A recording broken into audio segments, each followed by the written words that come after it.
Hey guys, welcome to that F1 show. I'm Roger here along with Alan once again. We've just finished the Jeddah Grand Prix and what a race it was. Loved it and can't wait to dive in and get talking about this right up to the last straight. It was a interesting one for sure. What a race But is right. you happy with Oh, the great. result? Yeah, Yeah. it was. It was really good. But yeah, so before we do that, normally we have different ways of doing things, like where we talk about qualifying the race. And then last week we finished with the Ask Alan, but I want to jump in with Ask Alan question first, if that's okay, Alan. Can I? Oh, absolutely. Yeah, work away. Firing a question randomly at you from someone has sent us. So today's comes from Connor. Connor is listening each week in San Diego, in California. The reason I want to ask this one is because it links to this race in a way. Connor's question is: if you were to have a Grand Prix in a city that currently doesn't host one, where would you have it and why? Belfast. Can you imagine just flying up towards Stormont, round and back down again? Just like two DRS straights. I say that because it would be a really close Grand Prix for me. But no, I don't know. There is a French Grand Prix, but it's because Paris. If you could have it on the streets of Paris, I'd go Paris. Can you imagine a street circuit around the Arc de Triomphe past like landmarks? It would be incredible. It would. There's so many iconic buildings. Yeah. So just off the top of my head, probably Paris, if not Paris. Belfast. If Belfast wasn't possible. Good answer. I wouldn't. Where would you go? Uh, I would probably. So initially, I thought London for the iconic landmarks, but then I just Yeah. thought so. There's like it's pretty flat. There's not much, not many hills, all that stuff. So I was thinking London initially, but um, where would I go? Oh, I haven't even thought of this. People send these messages, and I don't even think about them. Sure, you can have a think and you can tell me at the end. Yeah, do that. Come back to me. Come back to me on that one. I'll think about it. But yeah, so just talking around that, obviously, city, street track, this is a street track like no other. Obviously, Monaco is what you think whenever you think street track, but it's slow, no overtaking. That was definitely not the case today. It's super fast. They say it's the second, so it is the second longest track on the calendar. Um, 27 corners, but it is so good, that track. And we know from last year, it feels it's definitely not a year ago, it's only like 4 months since we had that Yeah, because race there it was before, the penultimate the one of the season. yeah. So with that, we know that this has drama. We know there can be potential red flags, there can be safety cars. The loads can happen, and that's what we were looking forward to again. We're like, how soon is the drama going to begin? And it began even before Q2, whenever there was missiles launched. Crazy. So the I drama, know. the drama kicked in, and obviously there's loads we can chat around that. But I think there's so much to chat around that we can leave the politics of it to maybe a week whenever there's not a race. But Sure. qualifying, do you want to jump into qualifying first before we get into the race? Just cover it briefly. Absolutely. I suppose the biggest news coming out of it was Hamilton not making it out of Q1. His worst start since his first time in Q1 since 2017, Yep, and they said his worst start based on pure performance, as in not car failure, yeah, not anything since 2009. I know. So Because I heard the just 2017 yesterday as well during the qualifying. I was like, oh, that's quite a while, but it's not that long ago. Then when they mentioned the 2009 today, I was like, that is quite a while. yeah, absolutely. And it shows because Bottas also like that was his like I should know the number for this purpose, but like he has like streak of 100, like well over 100 races, getting into Q3. Yeah, So he's done fantastic as well. yes, So yeah, that was huge news. Unfortunately, I didn't see Q1, so tuned in looking for Hamilton's name as a Hamilton fan, and he wasn't there. So yeah, I was gutted, but yeah. that's Mercedes Yeah, at the it's moment, a bit I know, inconsistent. but we'll chat about it in the race, which looks slightly different. Yeah, it was such an upset to see him out, and like you can see, they were saying how after practice three, how he just got out of the car. I'm not sure if you've seen the footage. Got out of the car, stood behind it, just looking at it, helmet and everything still on, and it's just like nearly like he had no options, no like looking down at the back, No answers. nearly like yeah, what do you do? So I think that it really was. Probably not a shock to the team that that's where he was, but he tried, um, and yeah, it just didn't work for him out in Q1, and then but yeah, so So just for context, I suppose might be helpful. We talked about the whole porpoising effect um, in a previous episode, and if they can't via design get rid of that, um, what they do, and what Mercedes seem to have done with Hamilton is that they've just raised the car as part of it. Like obviously that's not just what they've done. They've obviously tried to design around it as well, but the cars are at their fastest at their original design, close to the track, so the aerodynamics are as pure. Whereas when you lift that up, the airflow is completely different. They don't get the porpoising because they're not as close to the road, but it suffers in performance. So that seems to be one of the reasons. I'm sure there's many, yeah, but that's definitely one of the reasons that Hamilton's struggling. yeah, that and also talking about raising things up, he asked for his seat to be raised as well because he couldn't see out with Really? with things as well. So he actually had to come in to get a seat change. Like you've seen that they were putting like the white stuff underneath the seat, like to raise it up as well. So especially it's incredible. Do you like the helmet cam that's inside? Like it or not? I love it. You couldn't watch it for too long. You'd get you'd get dizzy.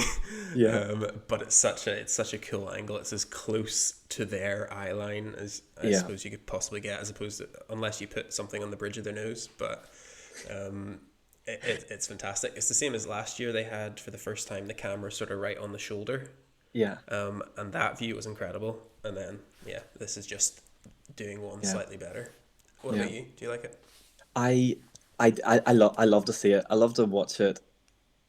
As you say, you can get a little dizzy and stuff from it. Like it's strange to watch for a while. I love it. During like qualifying one, qualifying two, they did move on to it today. Whenever Charles and Max were starting to really get close to overtaking, and I was just like, oh no! I was like, just go back. Let Yeah, us see, you let want us to see see how it. close they are. I want to watch it.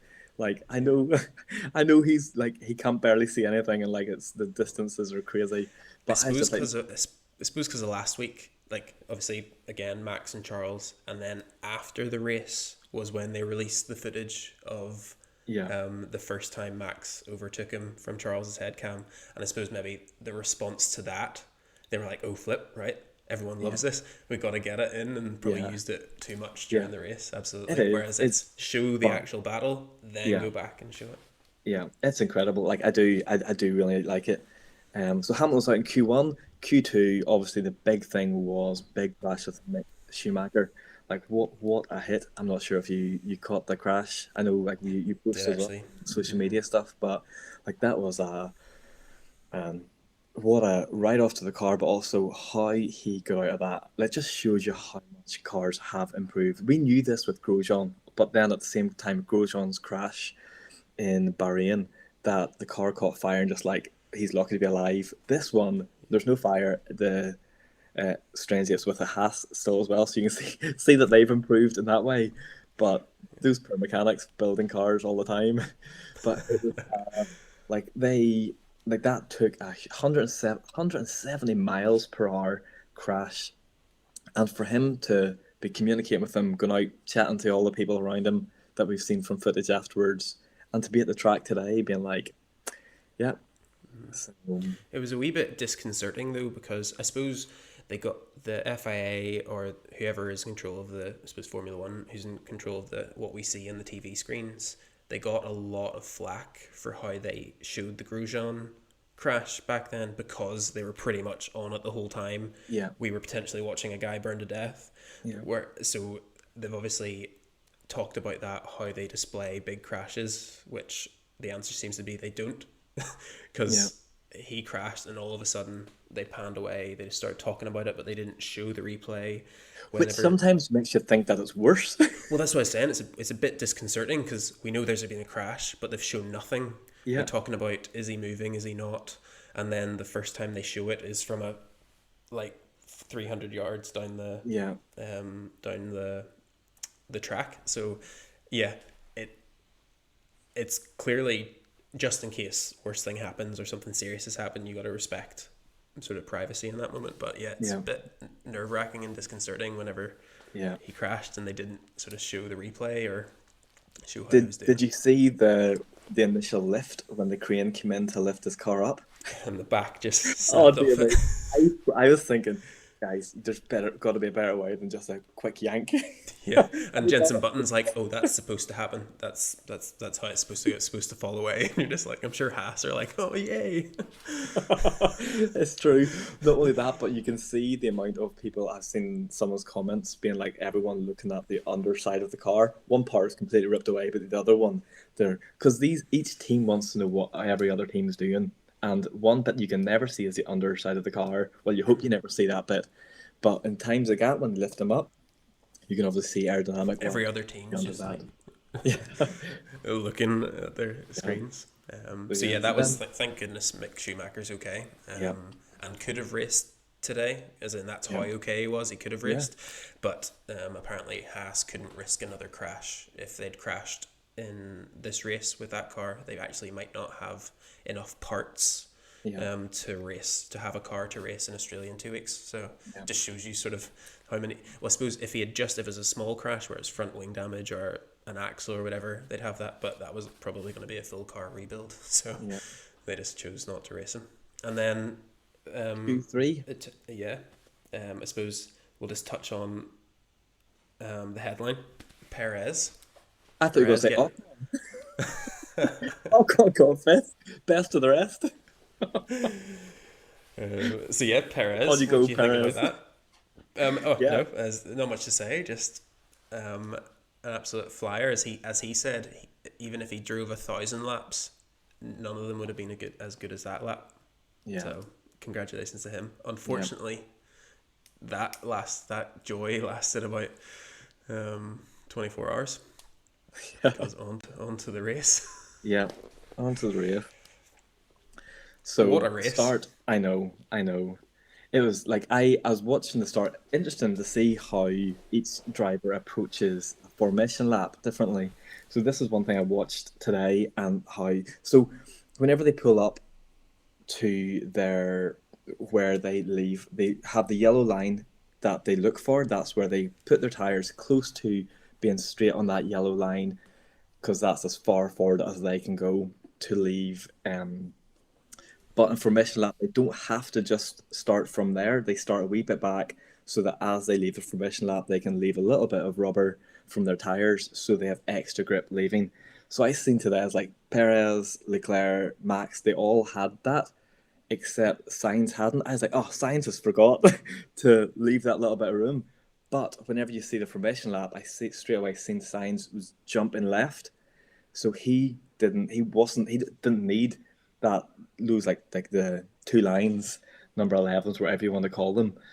He didn't need that to go straight. He was wanting to head left straight away to cover off Max and to get behind Leclerc. Um, but from the off, as we've seen, he did actually have a really good start, but missed out because Leclerc obviously had seen what he had done, and Max clearly knew that he was coming across from that, and he did do what he done the formation lap. He done as his start as well. Did come to the left, so Max Yeah, stayed to the left and stayed well away. Leclerc came right across, and I was just like, oh no, I he's know. just like jeopardized his I know, but at the teammates same start. time, they're a team, but they're They individuals. Like are, Leclerc, in that moment, only cares about his race, and yep, that's what they. I was interesting to see the commentators. They were talking about how Leclerc had no choice. They said he jumped right in order to avoid Perez, but it just looked like he saw signs in his in his rear mirror and just yeah, cut him off, which like the right thing to do. yeah. So It's yeah, true. And that was one thing I seen, I thought by the race, like it was such an epic finish, and that's what we will chat about. but it really felt to me like in football they say it's a game of two halves. It was like a race of two halves in that sense, where at one point you at the start of it, like 10, 15, 20 laps in, you didn't even see the front guys. They were just off doing their own little thing until obviously the um Latifi's crash. But that's because the camera was constantly on Ocon and Alonso as teammates. As that was a great little battle. And It was unreal. It was so yeah, they're good. just really going for each other. Obviously, Alonso having won championships and being an incredible driver and one of the drivers in the grid that everyone respects. And Ocon is just showing that he is a great driver as well and can be up for the fight. Obviously, out qualified Alonso, but it did look like Alonso was quicker in the race and had more race pace, so they were just going for it.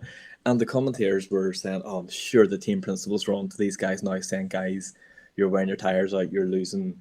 Because Russell had just overtaken and he was starting to pull a little bit of a gap. They're like, guys, you could let Alonso through and let him go. But then, whenever they went across and spoke with the They team want more. principal, just like, no, we haven't spoke to them yet. We're letting them race. And Jensen Button on the commentary was just like, "Thank you. This is what we want to see," and it was great. It's true. Oh, Like they, absolutely. It kept it exciting. Like that's like what as in yes, the leaders were off and away like they are in so many races, but those are the wee battles that you want to see and it made it just that more interesting that they were teammates.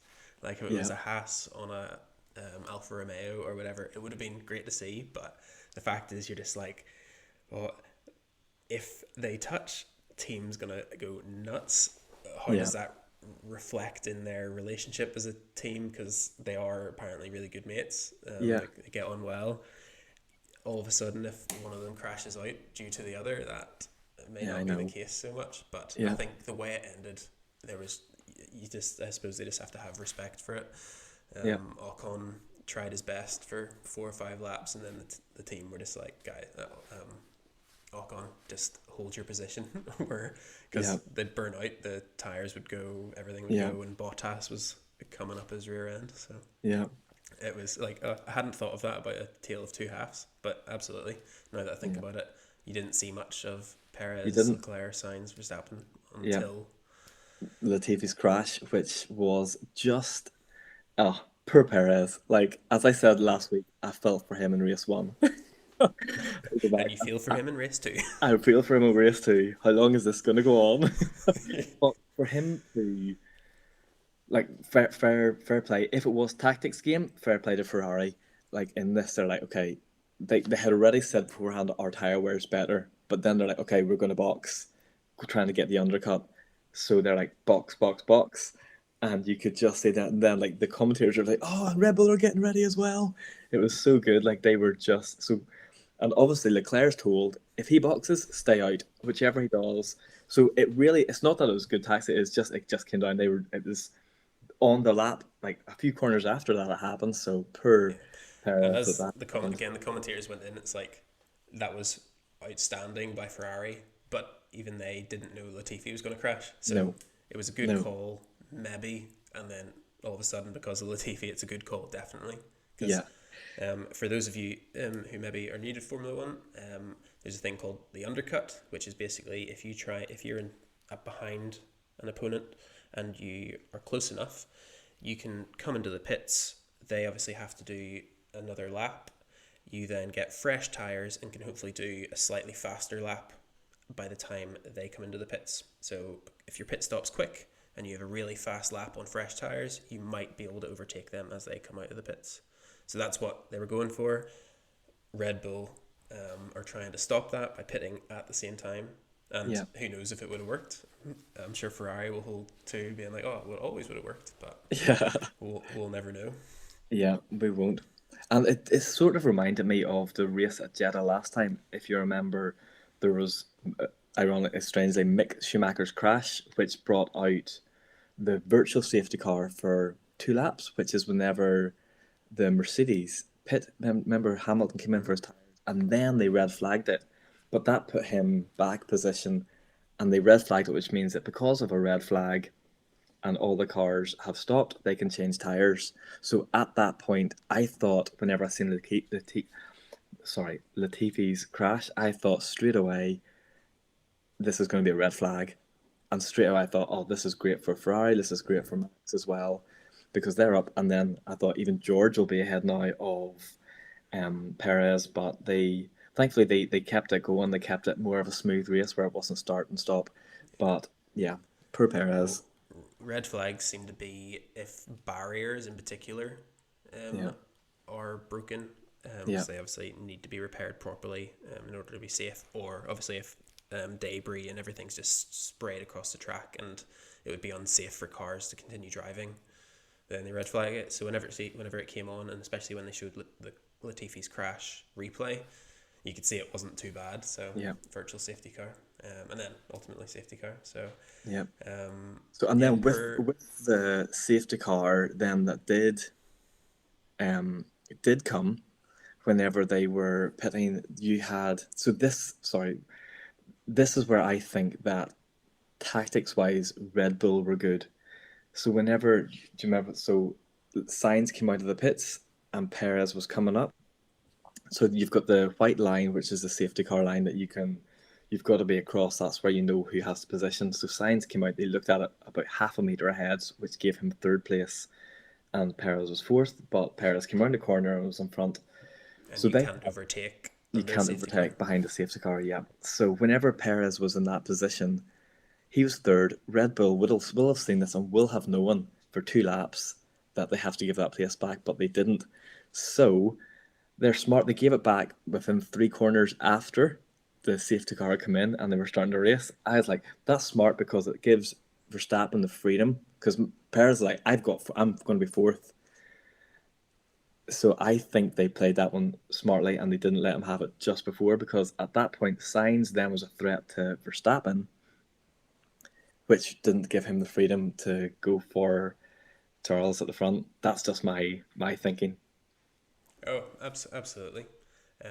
They And might it's not have that. interesting. Might not have been their thinking, but I think you think through. These guys are constantly thinking through strategies. It's just like the best place for him right there, and they know he's got time to give the place back. Was as a wingman for Verstappen to let him get going, and Yeah, oh, 100%.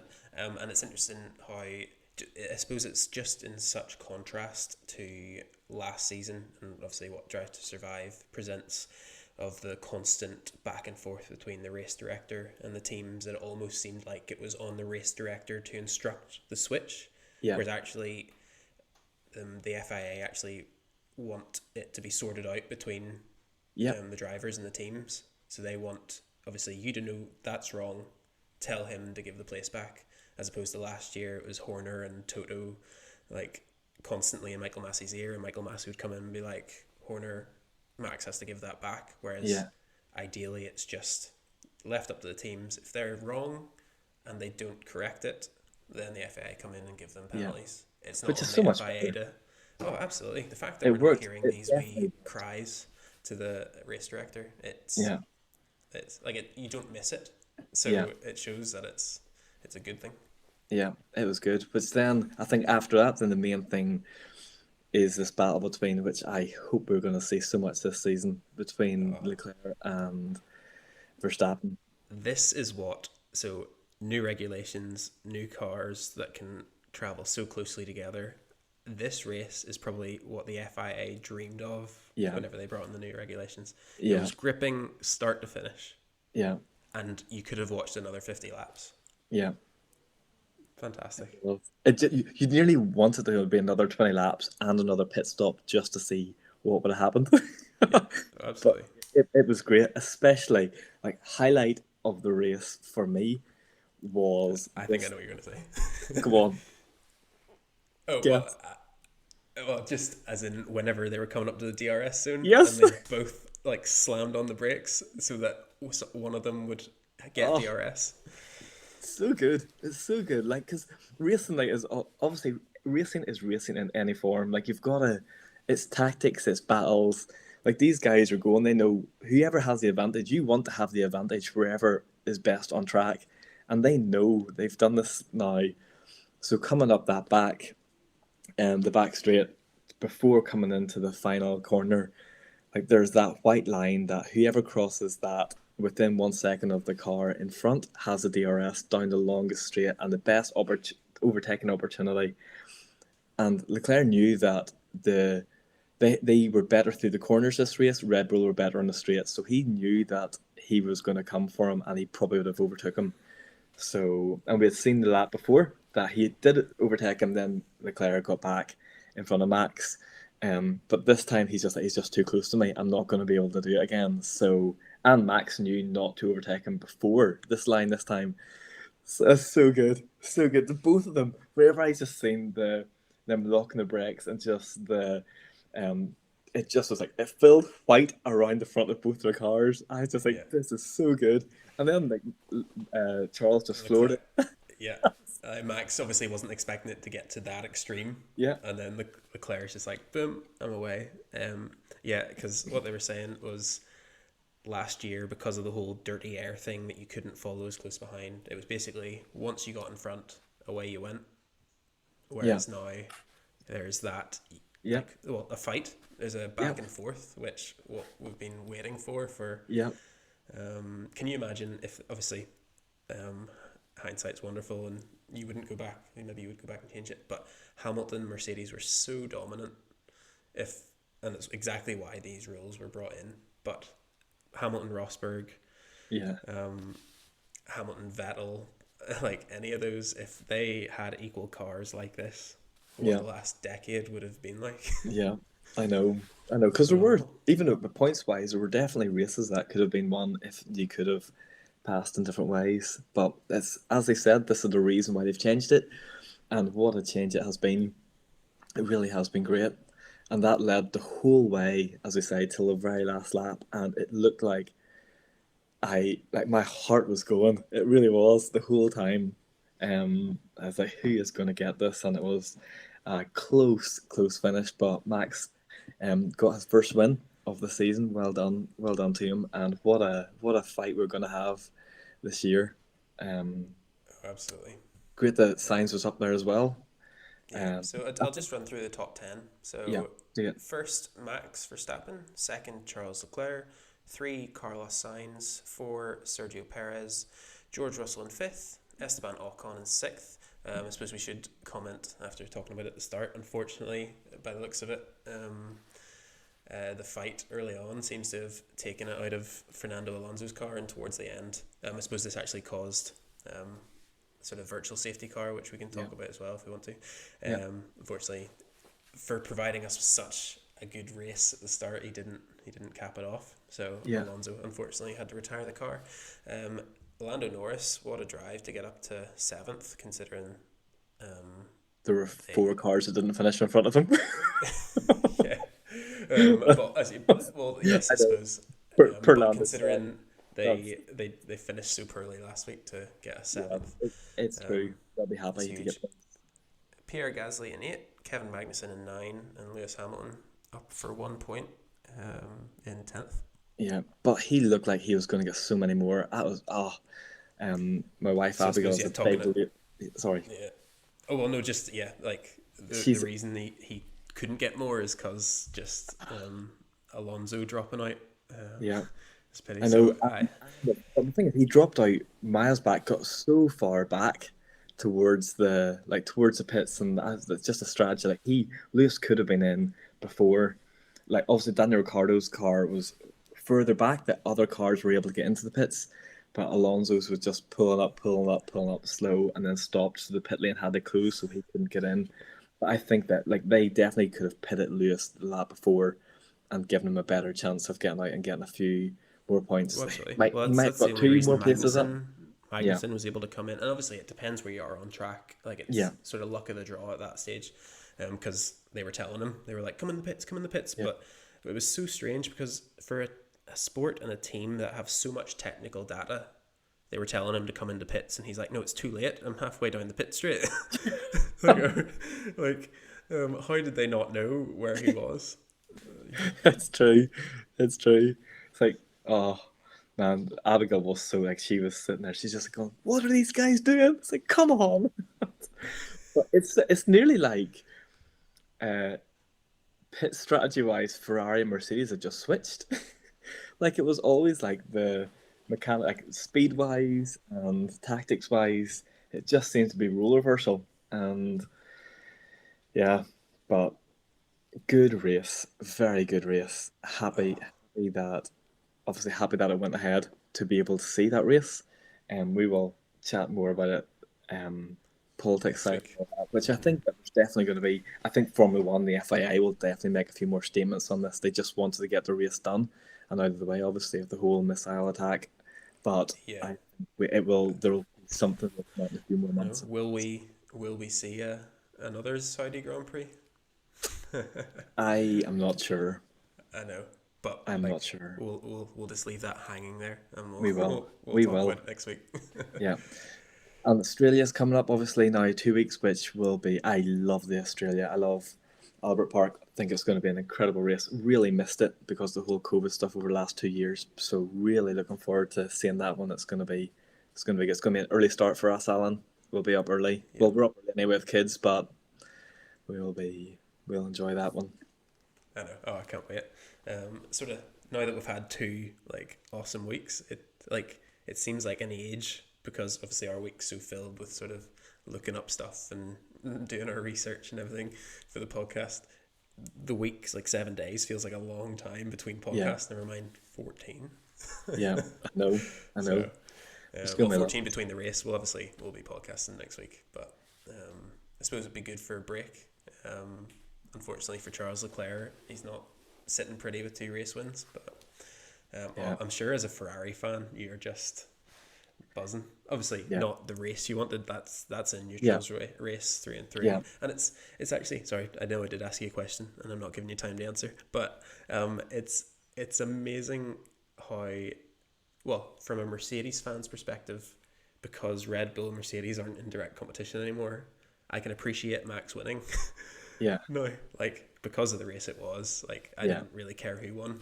I did want Leclerc to get him back, but I think if roles were reversed, I would have wanted Max to get him back just because you yeah, wanted that dramatic finish. But yeah. what a race! Sorry, as a Ferrari fan, what's it like having Oh, it's so good. obviously as you said before, the last 2010 to 2020 was the first decade Ferrari hadn't won a world championship. Yeah, yeah. Um, so how I'm sure it's I just think they know now.